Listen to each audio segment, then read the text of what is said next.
Om Shanti.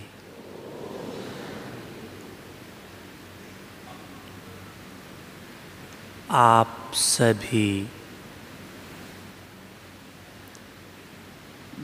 Double भाग्यशाली हैं। इस समय आप डबल पार्टधारी बनकर आए हैं। एक तपस्या करेंगे, भट्ठी करेंगे।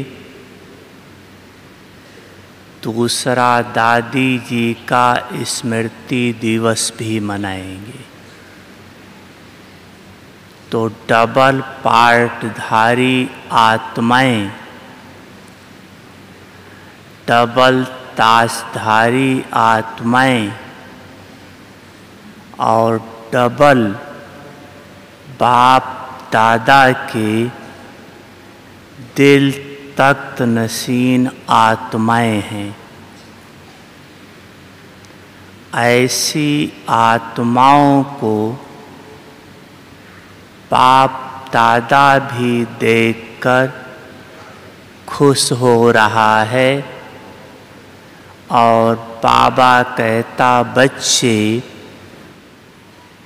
मधुबन में आ गए हो, अभी निरंतर तपस्या का अभ्यास करके जाओ।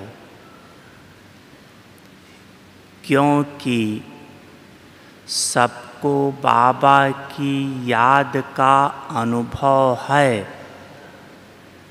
प्राप्तियों का अनुभव है, लेकिन अगर अभी कमी है तो सिर्फ निरंतर की कमी है।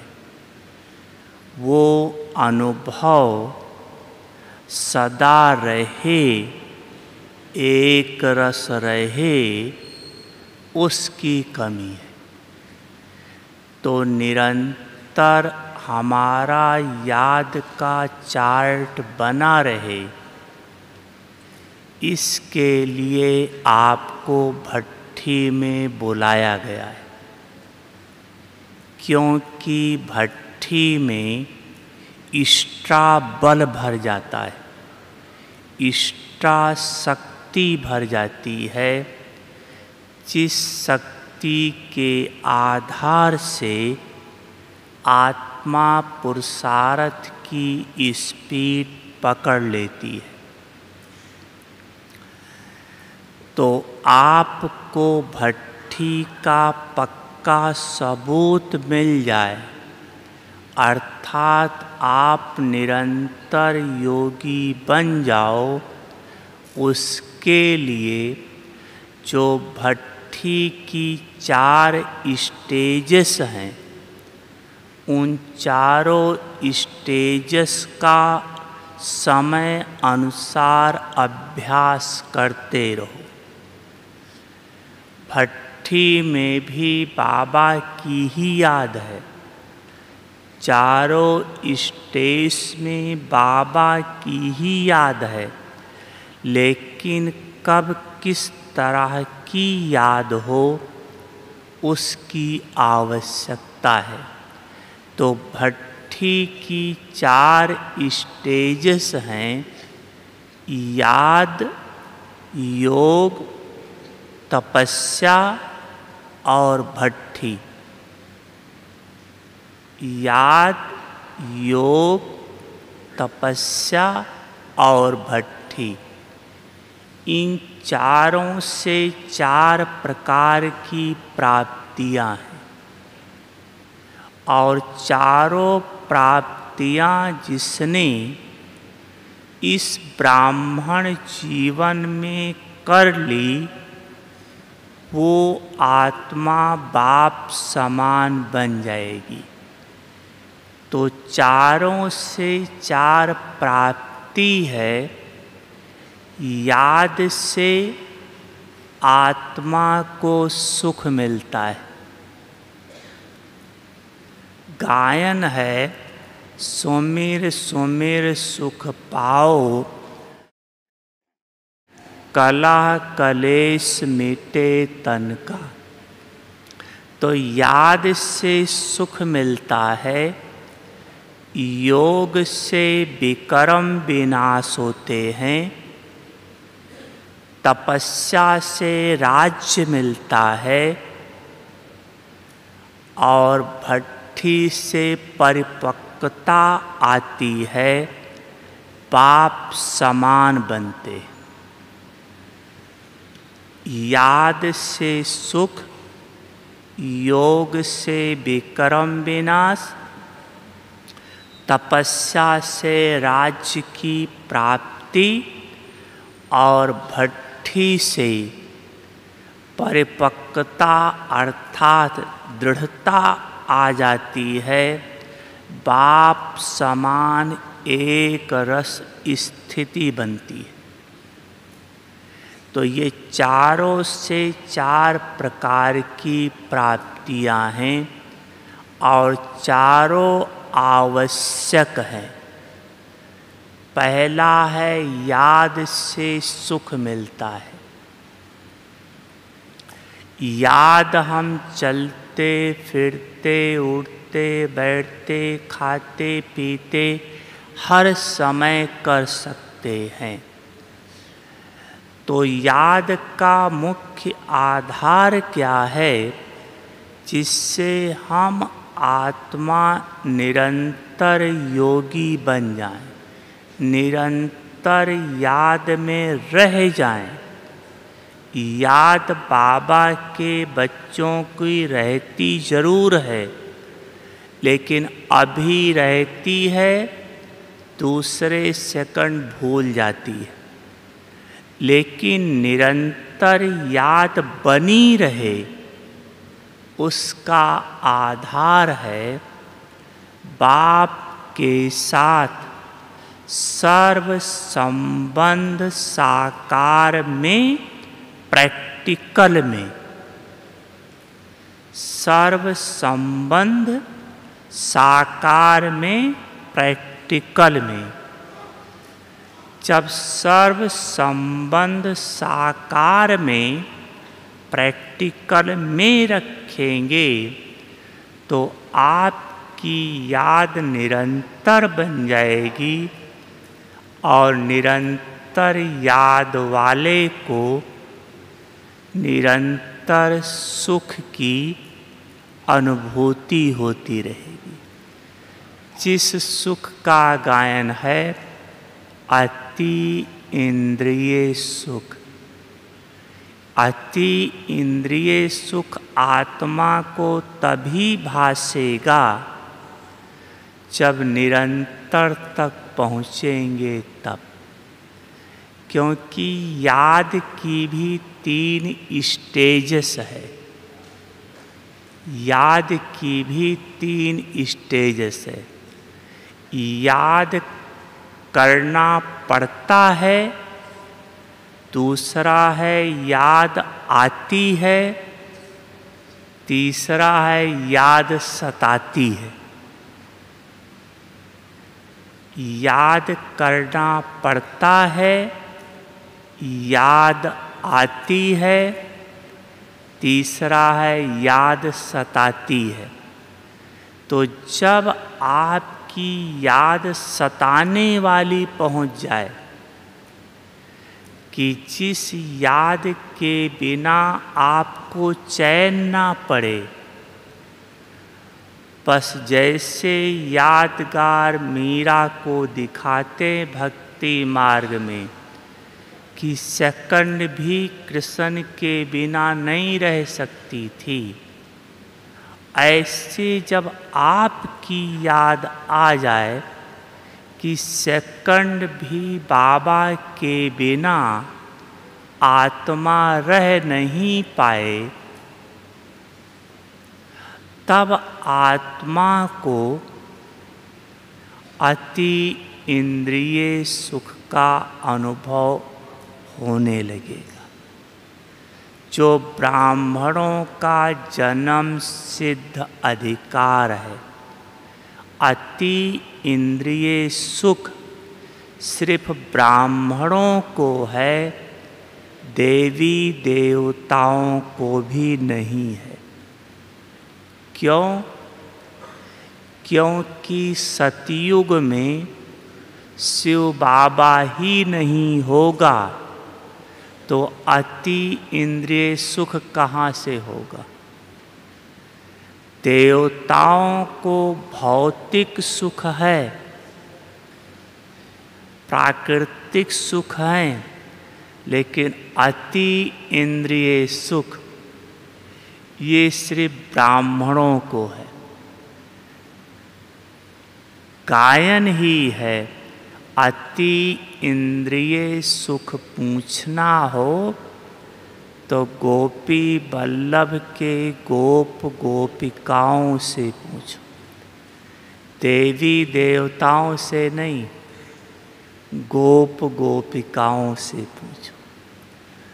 तो इस समय आप भगवान के साथ सर्व संबंध प्रैक्टिकल में रखो, सिर्फ मनसा से नहीं कि बाबा आप मुझ आत्मा के सर्वस्व हो, आपके अलावा तो मेरा कोई है ही नहीं।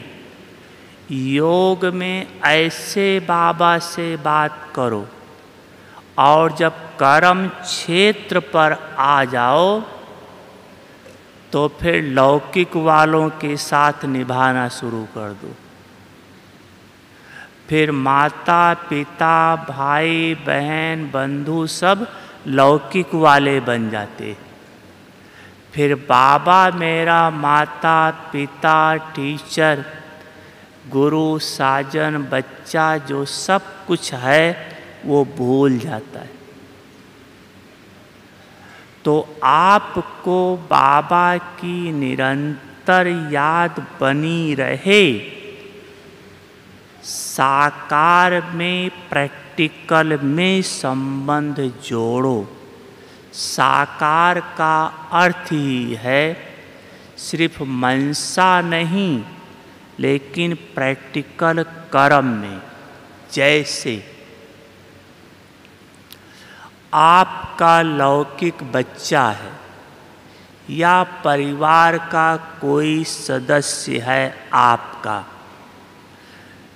आप तो युगल मूरत आए हैं, आपका पति ही है या पत्नी है, बच्चा है, कोई भी है, आपका उनके साथ प्रैक्टिकल में संबंध है, सिर्फ मनसा से नहीं है, प्रैक्टिकल में है। प्रैक्टिकल का अर्थ है जो उनकी आवश्यकता है आप देते हो, उस संबंध को निभाते हो। जैसे बच्चा है, बच्चे के प्रति आपका फर्ज है उसकी पालना करना, पढ़ाना लिखाना, योग्य बनाना आपका फर्ज है। प्रैक्टिकल में करते हो, सिर्फ मनसा से नहीं। तो ऐसे बाबा के साथ प्रैक्टिकल में संबंध निभाओ। कैसे?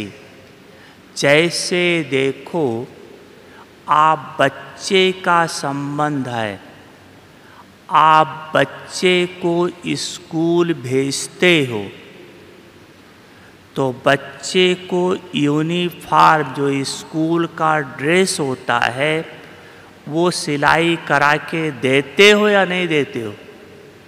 देते हैं ना। प्रैक्टिकल में करते नहीं करते? करते हैं ना। और आप ये कहते हो शिव बाबा हमारा बच्चा है, कहते हो ना।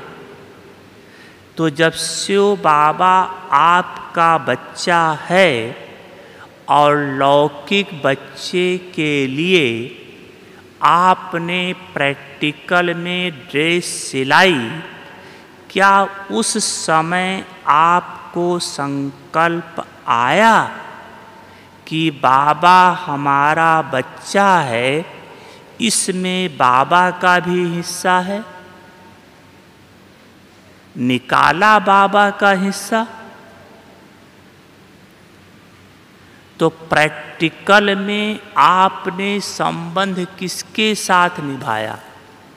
लौकिक के साथ या बाबा के साथ? सोचो। तो जब प्रैक्टिकल में लौकिक के साथ निभाया तो याद कौन आएगा? किसकी याद रहेगी? सोचो आप ये। आप सारा दिन लौकिक के साथ प्रैक्टिकल संबंध निभाते हो, निभाना ही पड़ेगा, करना ही पड़ेगा जरूर। लेकिन जब एक तरफा सिर्फ निभाते हो तो याद फिर किसकी आएगी? निश्चित है जिसके साथ निभाओगे उसी की याद आएगी। मनसा में बाबा कहते हो और प्रैक्टिकल कर्म में लौकिक वाले होते, इसीलिए बाबा की याद रहती नहीं और आपको याद में मेहनत करनी पड़ती। उसके लिए क्या करो? आप प्रयोग करके देखो ये होता है या नहीं। जैसे आप मधुबन आए हो, अभी यहाँ से जब आप घर जाओगे वापस तो आपके मन में एक संकल्प आएगा और वो करना भी चाहिए। क्या? कि घर के सभी मेंबर के लिए मधुबन से, बाबा के घर से, माउंट से, आबू से कुछ न कुछ यहाँ का यादगार चीज ले जाएं। आप ले जाते हो, ले जाना चाहिए। लेकिन एक है आपने होलसेल चीज खरीदी, भाई सबको देना है, और एक आपने स्पेशल कोई चीज एक के नाम से खरीदी। मान लो ये हमें अपनी बहू को देना है, मान लो आपने वो लिया। तो जब तक वो चीज आपके सामने है तब तक वो चीज देखते ही बहू की याद आएगी या नहीं आएगी? जब तक आप बहू को जाकर दे नहीं दोगे तब तक वो चीज देख देख कर बहू की याद आती रहेगी। ऐसे आप ये काम करो कि जो चीज भी करो उसमें आप पहले बाबा का हिस्सा निकाल दो। मान लो आपने यूनिफॉर्म 500 रुपये का सिलाया था, मान लो उसमें आप 10 रुपया 20 रुपया पहले बाबा का निकाल दो,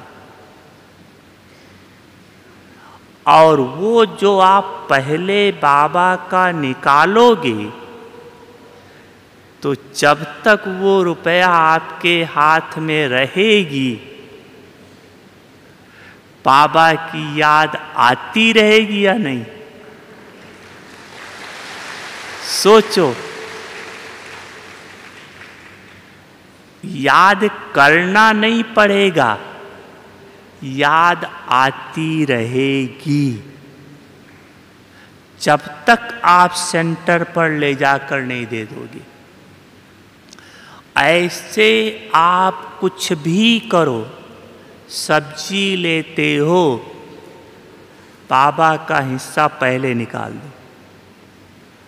आप हर एक चीज में पहले बाबा का हिस्सा निकाल के देखो, बाबा आपसे एक सेकंड भी दूर हो पाता है या नहीं? आपको ऐसे लगेगा जैसे बाबा हमारे आगे पीछे घूम रहा है, एक सेकंड भूलेगा ही नहीं। क्यों? क्योंकि आत्मा प्रतिपल कुछ न कुछ कर्म करती ही है और सब में आप बाबा को आगे रखते हो। सिर्फ खरीदारी में ही नहीं, आप भोजन बनाते हो बच्चे के लिए, रिश्तेदार के लिए, किसी के लिए। आज उनको ये चीज़ बहुत अच्छी लगती है, ये बनाकर खिलाएं। बनाना चाहिए, खिलाना चाहिए, लेकिन संकल्प चेंज करके। बच्चे के लिए नहीं, बाबा भी हमारा बच्चा है, बाबा भी हमारा रिश्तेदार है। मीठे बाबा, आज हम आपके लिए ये स्पेशल चीज़ बना रहे हैं। बाबा, आप कितने मीठे हो। बाबा, आपको भोग लगाएंगे, आप भोग खाएंगे, फिर सब आपके बच्चे प्रसाद के रूप में खाएंगे।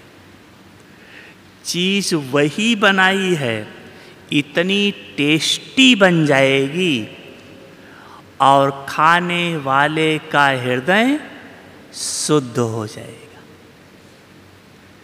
अगर वही आप रिश्तेदार की याद में बनाते, फलाना रिश्तेदार के लिए बनाते हैं, तो हो सकता है टेस्ट में ऊपर नीचे भी हो जाता या ना भी हो, अच्छा भी बन जाए।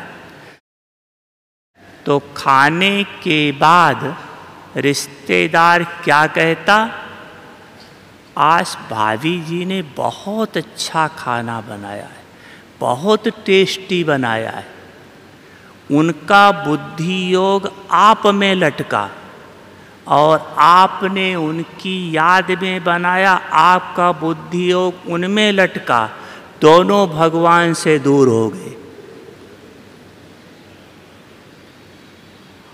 और वही अगर आप बाबा की याद में बनाते, वही रिश्तेदार कहता, आज तो खाने में कुछ अलग स्वाद आ रहा है, लगता है भाभी जी आपने कुछ भगवान को ज़्यादा याद किया है। उसका भी जाने अनजाने पन में मन भगवान की तरफ जाएगा और आपका तो कल्याण हो ही गया। और जब बाबा की याद का भोजन करेगा तो उसका हृदय कैसा हो जाएगा? कितना पवित्र शुद्ध बन जाएगा।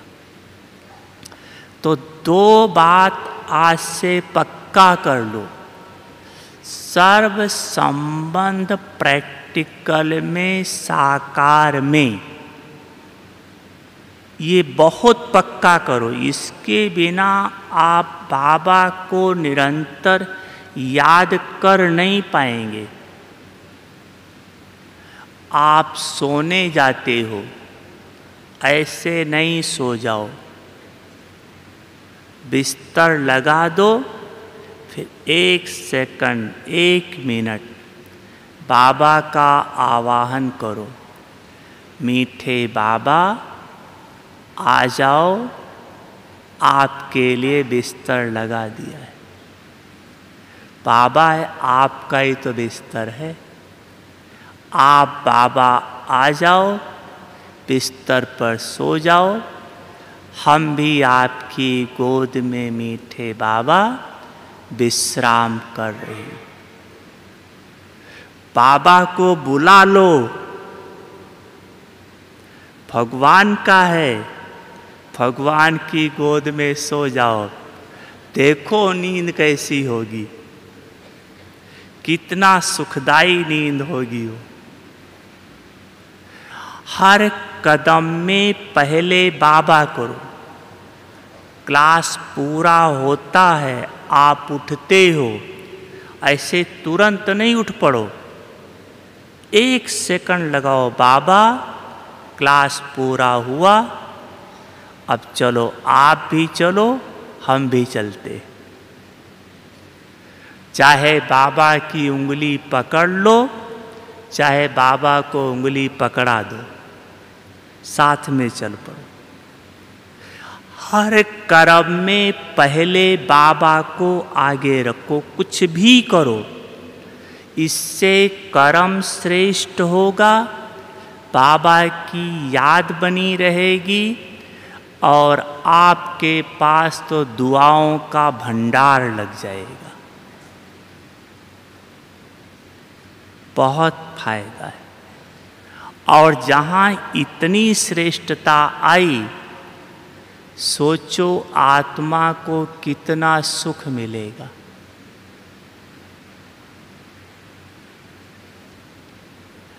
है सहज, ये करेंगे या नहीं करेंगे? बोलो। बस आज से ये पक्का कर लो, पहले बाबा, पहले बाबा। बस पहले बाबा कर लो तो बाबा कहेगा पहले मेरा बच्चा, पहले मेरा बच्चा। हम आपको इसका एक पहले का अनुभव सुनाते हैं कि जब हम मधुबन में आए तो हमसे आगे सूरज भाई, आतम भाई सब पहले से आए हुए थे। तो ये योग बहुत अच्छा तपस्या योग सब करते थे, हम भी उसी जैसे फॉलो किया। लेकिन वो हमसे पहले आए हुए थे तो दादी उनको क्लास देती थी, उनसे बातचीत करती थी, सब लोग भी उनसे मिलते थे।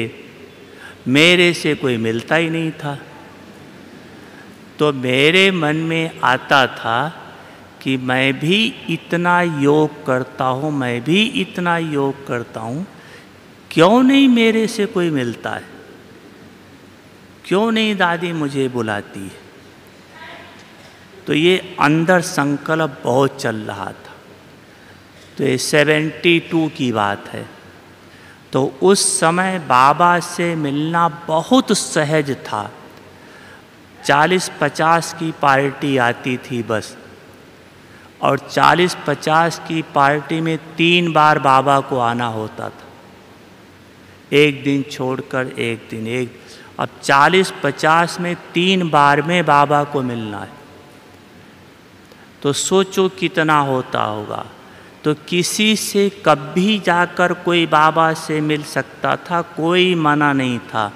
1 बार मिलो, 5 बार मिलो, 10 बार मिलो, कोई मना नहीं।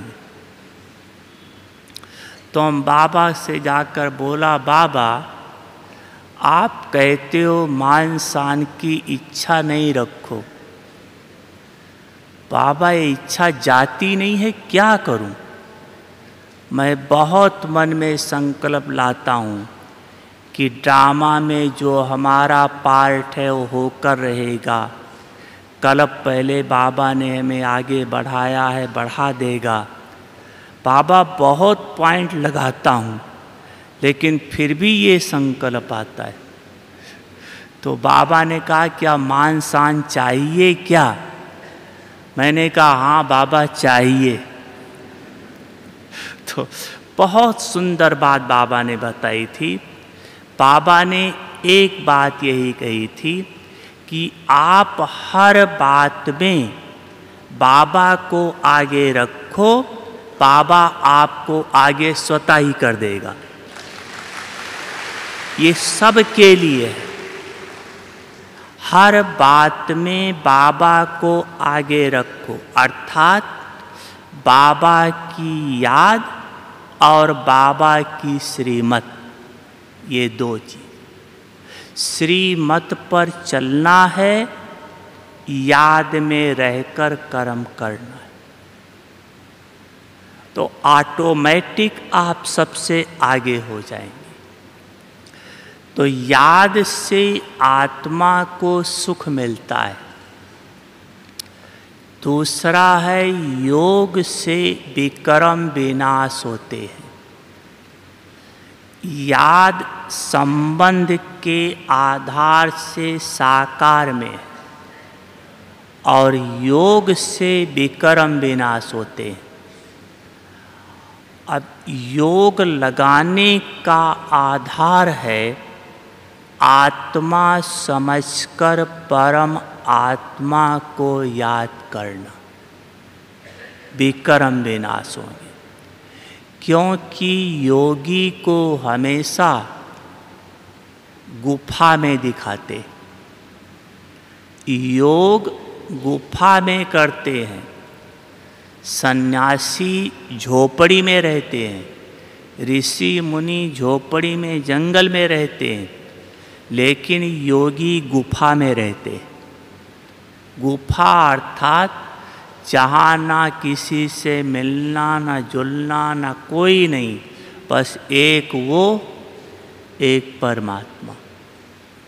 तो गुफा ब्राह्मणों की गुफा है, अंतर्मुखता की गुफा, अंडरग्राउंड।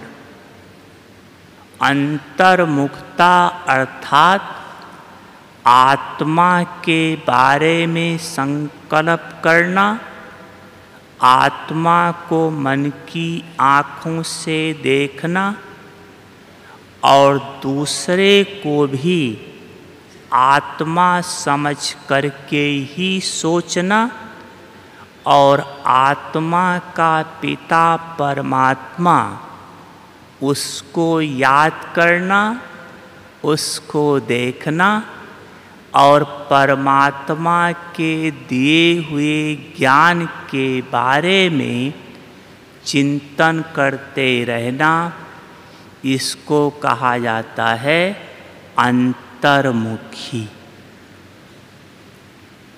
बाबा ने एक शब्द कहा था, अंतर्मुखी सदा अति इंद्रिय सुखी। सिर्फ सुखी नहीं, लेकिन अति इंद्रिय सुखी। अंतर्मुखी तो आत्मा समझकर परमात्मा को याद करना, इसको योग कहा जाता है। संबंध के आधार से याद करना, उसे याद कहा जाता है। तो योग हमारा निरंतर लगा रहे, उसके लिए भी 3 बातें हैं।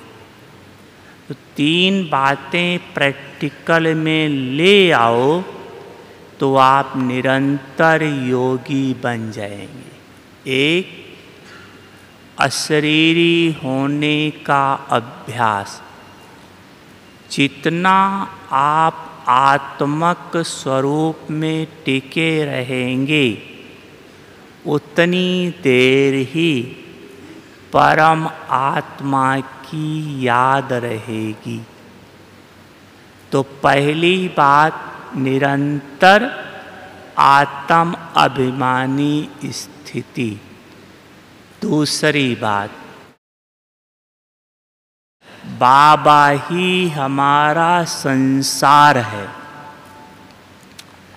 संसार में व्यक्ति, वैभव, वस्तु 3 चीज है और तीनों के द्वारा जो प्राप्ति है वो सब बाबा से लेनी है। व्यक्ति, वैभव, वस्तु, इससे जो भी प्राप्ति है वो सब बाबा से लेनी है।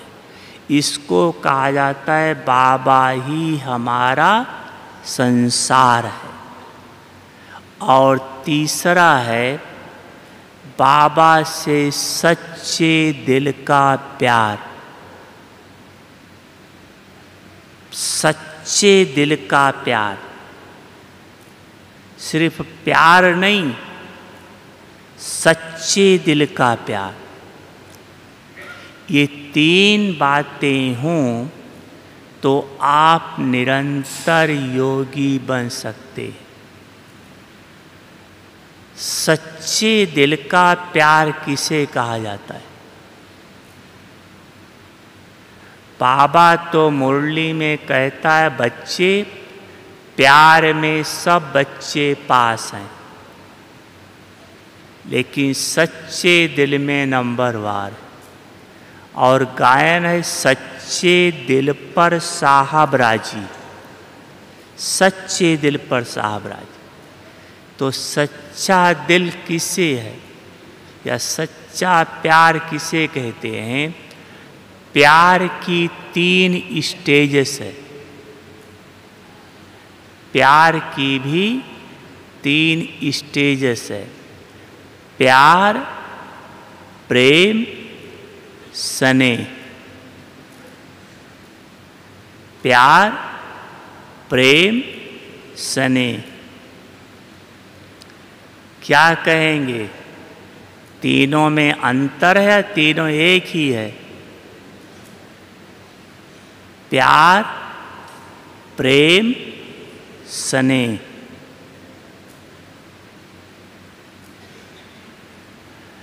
अच्छा, आप सबका भगवान से प्यार है या प्रेम है या स्नेह है? क्या है? शक्तियाँ बताओ, क्या है? प्यार है या प्रेम है या स्नेह है? स्नेह है। अच्छा, पांडव कहते हैं स्नेह है। शक्तियाँ प्यार प्रेम नहीं है। शक्तियाँ, अच्छा, सोचते होंगे क्या बताएं, तीनों जरूरी है। अच्छा, तीनों में अंतर क्या है? तीनों में अंतर है, प्यार स्वतः हो जाता है,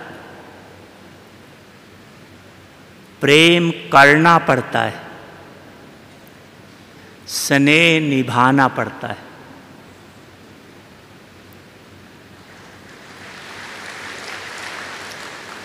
प्यार स्वतः हो जाता है, प्रेम करना पड़ता है, स्नेह निभाना पड़ता है।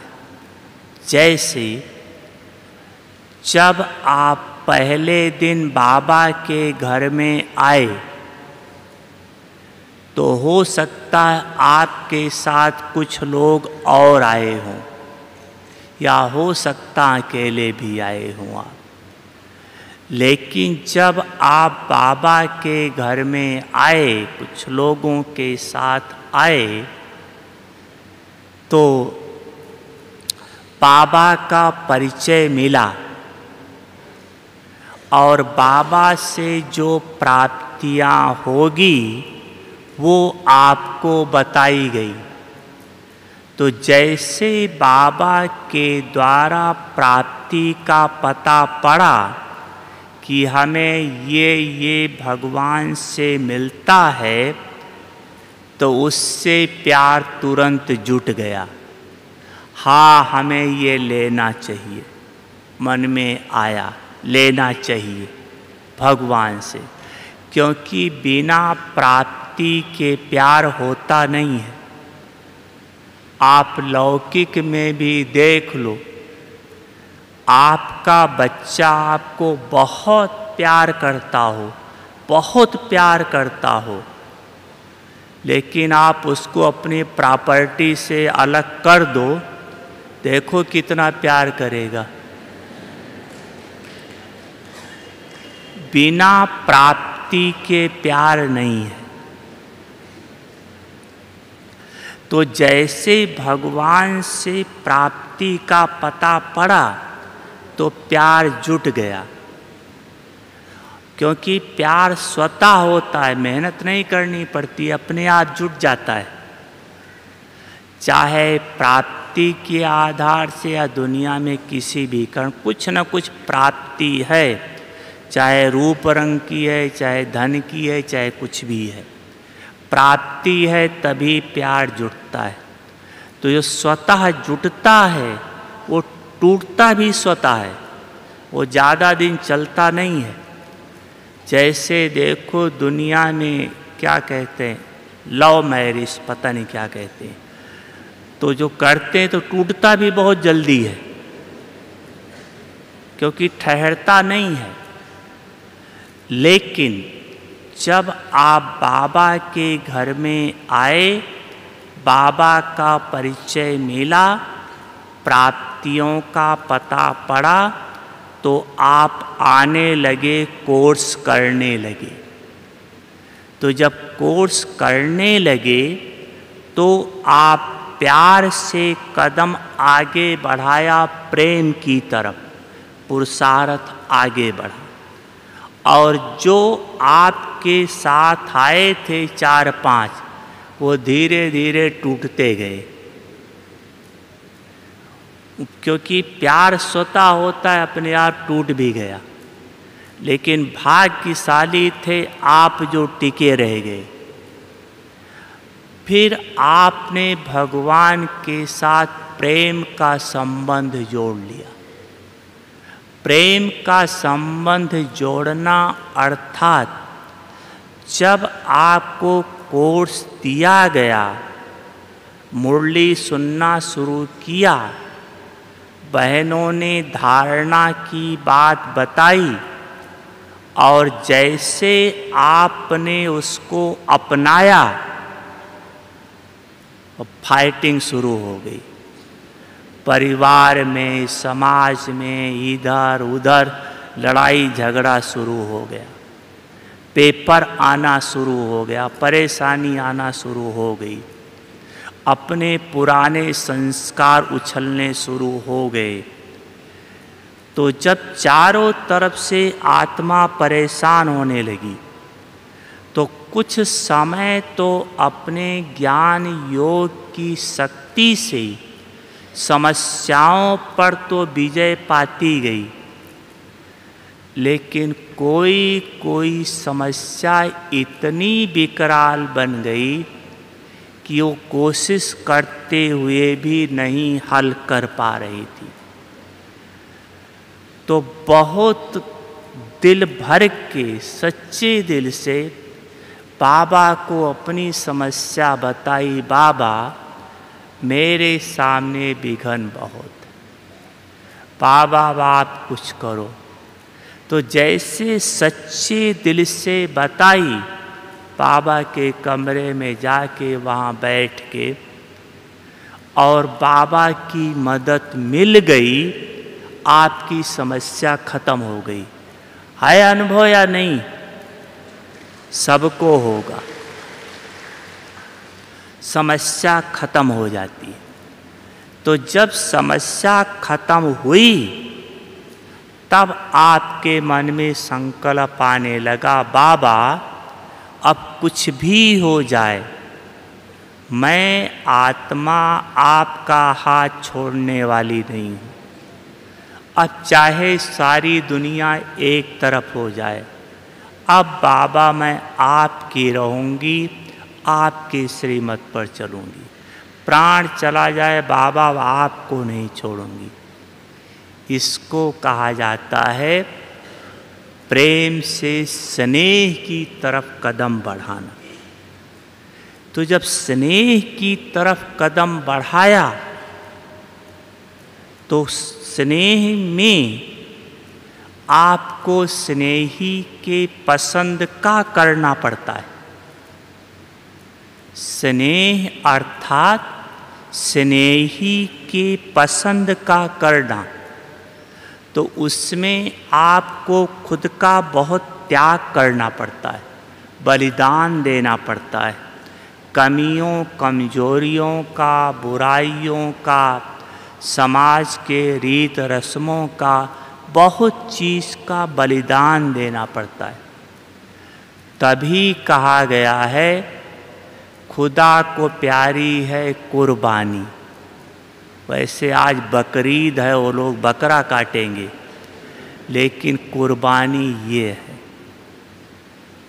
कमी, कमजोरी, बुराई, पुराने संस्कार, इनका त्याग करना पड़ता है। तो प्यार स्वतः होता है। प्रेम में कुछ मैं करूं, कुछ आप करो। पुरुषार्थ करना हमारा काम है, श्रीमत पर चलना हमारा काम है। बाकी बाबा आप जानो, आपका काम जाने। कुछ मैं करूं, कुछ आप करो। पुरुषार्थ करना हमारा काम है, मदद देना आपका काम है। लेकिन स्नेह में ये नहीं है। कुछ मैं करूं, कुछ आप करो नहीं। स्नेह अर्थात जैसे स्नेही को जो पसंद है, जैसा पसंद है, वैसा मुझे करना है। स्नेही को राजी करना है। अगर आपके ऊपर स्नेही राजी हो गया, उसके मन पसंद का किया, तो कहा गया है जिसके ऊपर साहब राजी, उसका क्या करेगा धर्मराज काजी। उसका धर्मराज भी कुछ नहीं कर सकता। ऐसे जिसने स्नेह से भगवान को अपना बांध लिया है, लेकिन स्नेह में कुर्बानी देनी पड़ती है। तो स्नेही बनना अर्थात सच्चे दिल का प्यार। सच्चे दिल का प्यार अर्थात स्नेही बनना। दूसरा है निरंतर आत्म अभिमानी स्थिति। निरंतर आत्म अभिमानी स्थिति तभी रह सकती है जो आत्मा की 4 स्थितियां हैं, उन चारों स्थितियों का आप अभ्यास करते रहेंगे तो निरंतर आत्म अभिमानी बन पाएंगे। सिर्फ मैं आत्मा हूँ, ज्योतिर्बिंदु स्वरूप हूँ, इसी का अभ्यास करते रहेंगे तो आत्म अभिमानी बन नहीं पाएंगे। आप सबको अनुभव होगा, इसमें तो 3 साल से 19 साल तक पुराने भी हैं, जितना समय भी हुआ आपको। मैं आत्मा हूँ, ये जब से आए हो तब से यही रट रहे हैं, इसी पर लगे हुए हैं सब। लेकिन कितना आत्मक स्थिति बनी है ये आप खुद ही जानते होंगे। क्यों नहीं बन पाई? क्योंकि यथार्थ विधि नहीं है। यथार्थ विधि से सिद्धि है, जो ब्रह्मा बाबा ने भी किया, दादियाँ भी कर रही है। वो है जो आत्मा की 4 स्थिति है। पहला है देही अभिमानी, दूसरा है आत्म अभिमानी, तीसरा है विदेही और चौथा है अशरीरी। 4 शब्द मुरली में सुनते होंगे आत्मा के बारे में। देही अभिमानी, आत्म अभिमानी, विदेही और अशरीरी। इन चारों में क्या अंतर है? है अंतर कुछ? है ना? आत्म अभिमानी, अशरीरी, विदेही, देही अभिमानी।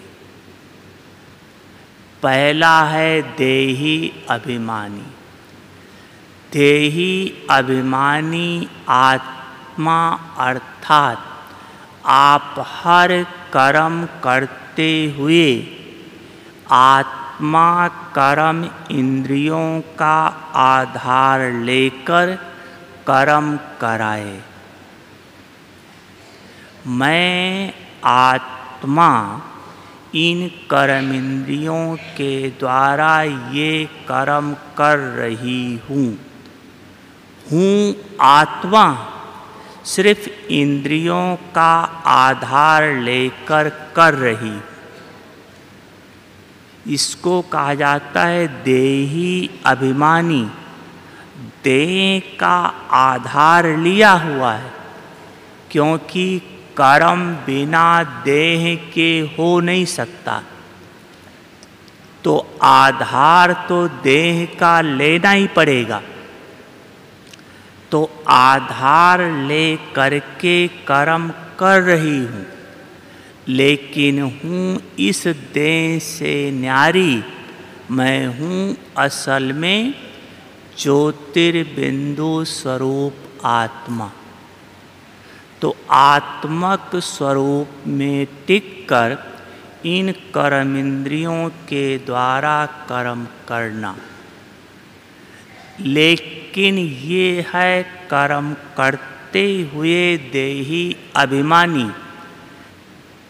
आत्मा कर्म इंद्रियों का आधार लेकर कर्म करते करते लास्ट ऐसी स्टेज आ जाएगी जब आत्मा इन कर्मेंद्रियों के द्वारा कर्म कराने वाली बन जाएगी।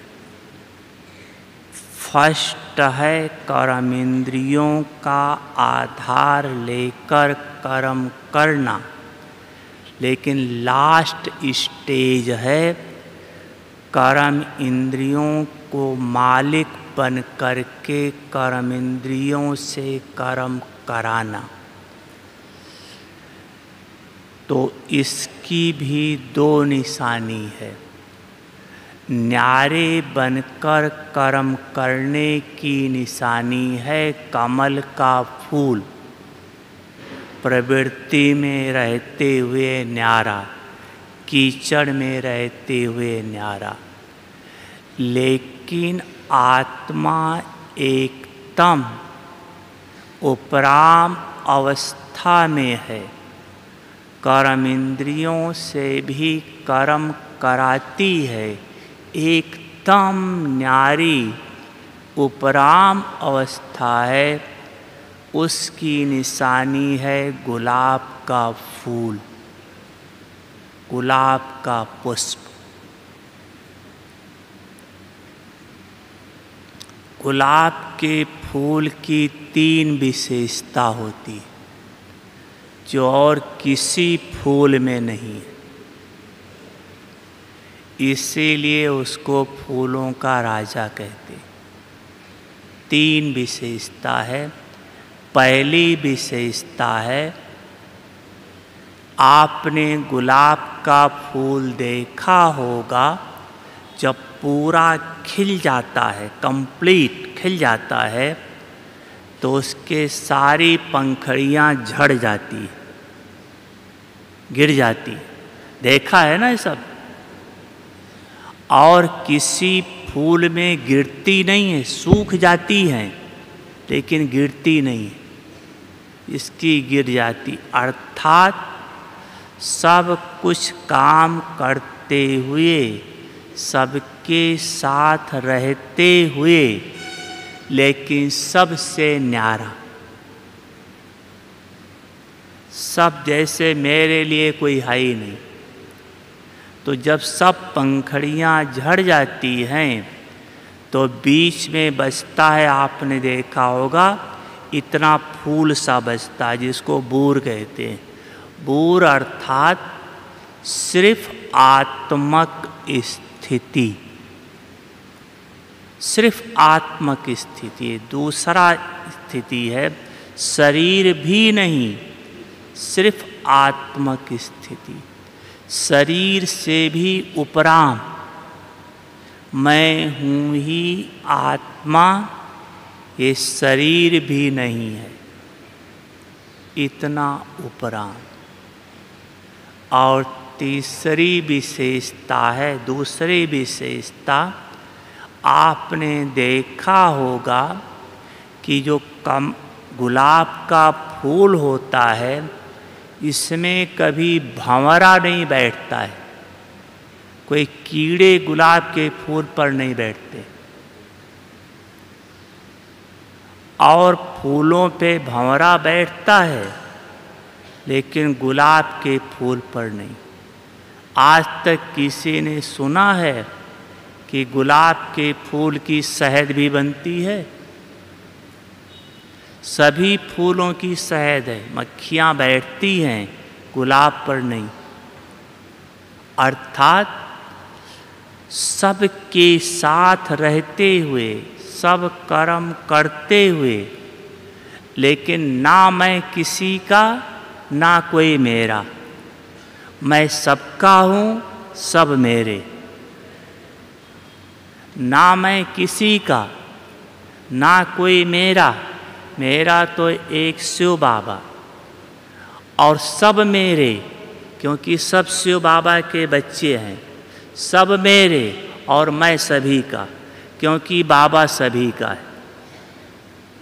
इतना बेहद,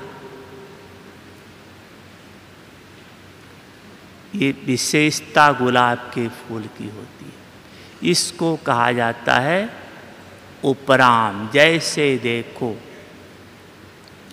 आप सब्जी बनाते हो, हलवा बनाते हो, कुछ भी, तो पहले बर्तन में चिपकता है। माताओं को अनुभव होगा, भाई भी बनाते हैं, कोई कोई अनुभव होगा। चिपकता है, उसको छुड़ाते हैं, फिर चिपकता है, फिर छुड़ाते हैं। लेकिन जब कंप्लीट पक जाता है तो बर्तन छोड़ देता है बर्तन में, लेकिन बर्तन को छोड़ दिया है।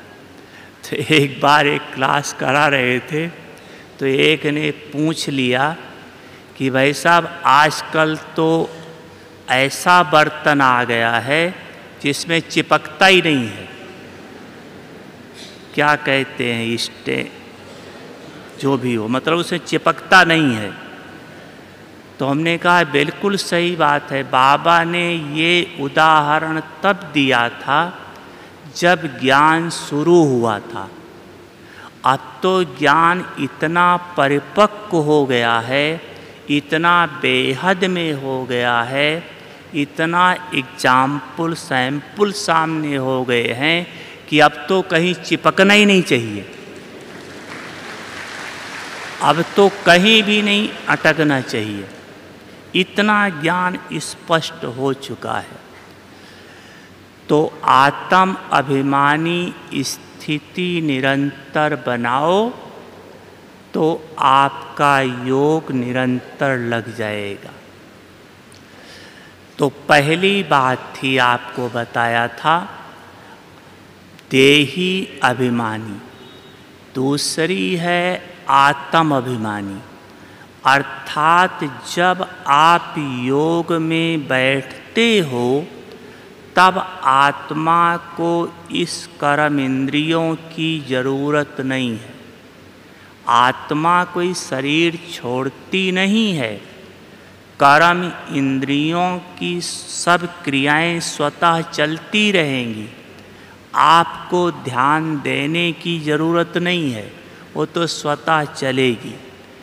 आप सब कुछ भूल करके सिर्फ अपने स्वरूप में ज्योतिर्बिंदु स्वरूप हूँ, इस स्वरूप में टिक करके बाबा को याद करो।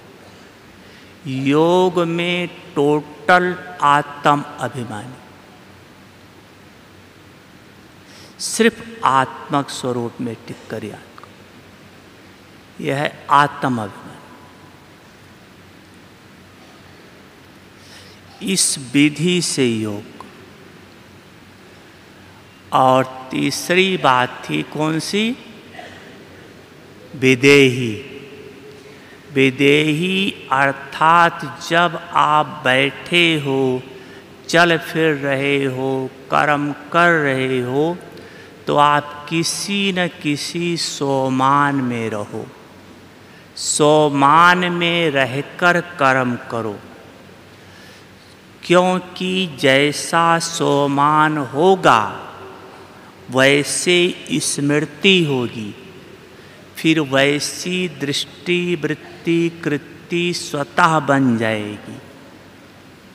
तो सोमान में मैं शिव शक्ति हूँ, पांडव सेना हूँ, भगवान का राइट हैंड हूँ, ब्रह्मा कुमार ब्रह्मा कुमारी हूँ, गॉडली स्टूडेंट हूँ, खुदाई खिदमतगार हूँ। जितनी आपकी टाइटल है सब आपका सोमान है। किसी न किसी सोमान में रखो तो वैसे संकल्प बोल कर्म स्वतः होंगे। और चौथा है अशरीरी। जब आत्मा परम धाम में है तो वहाँ शरीर नहीं है, टोटल अकेली आत्मा है। तो आप बीच बीच में जब आपको टाइम मिले इस शरीर से डिटैच होकर परम धाम में बाबा के पास बैठो, जहाँ आत्मा ही आत्मा है और परम आत्मा है।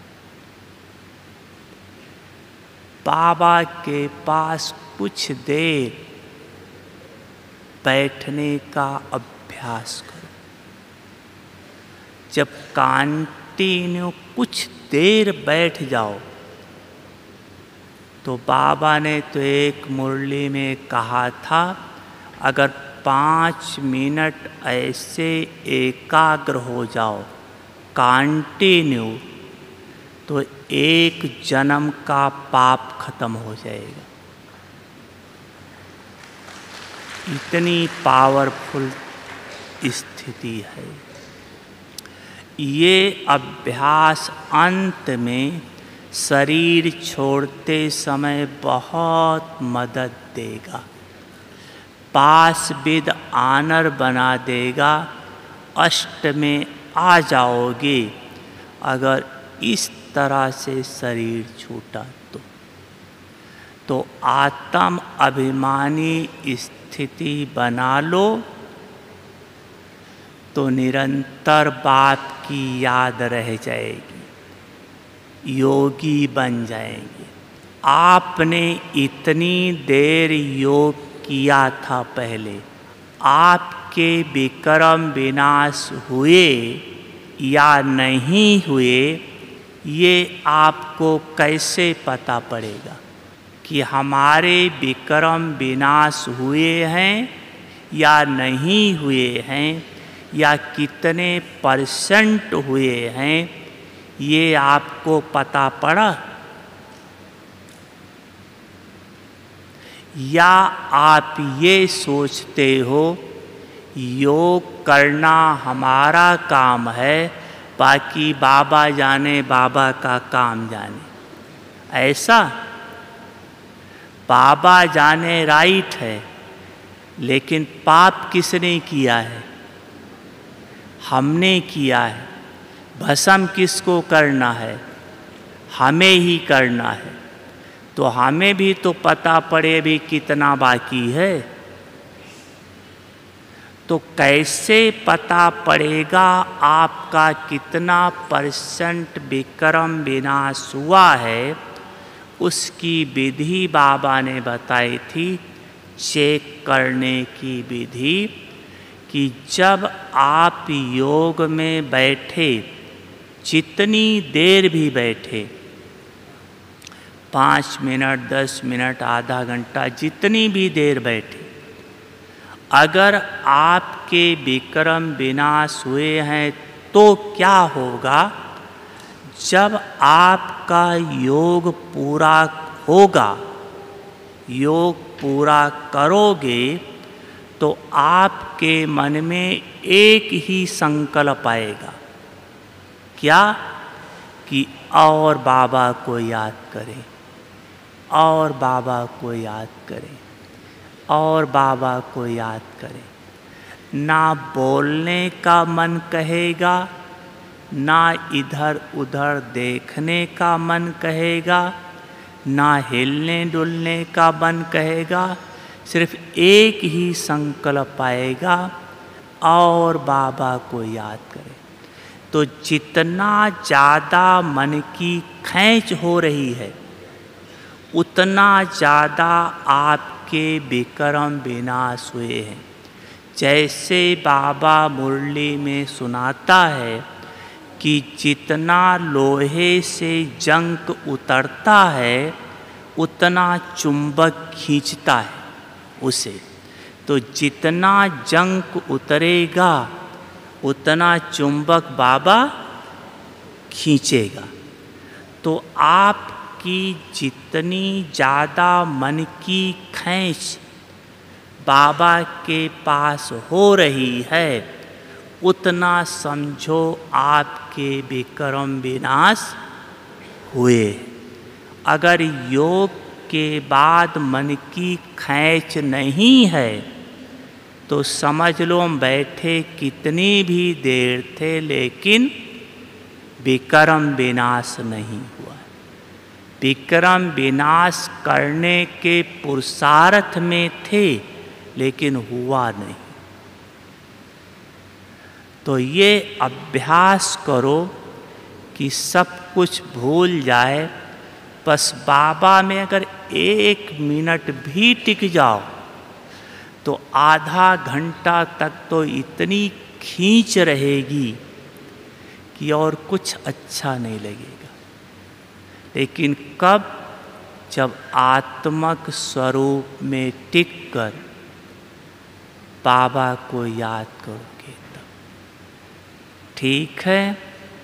अच्छा, ओम शांति।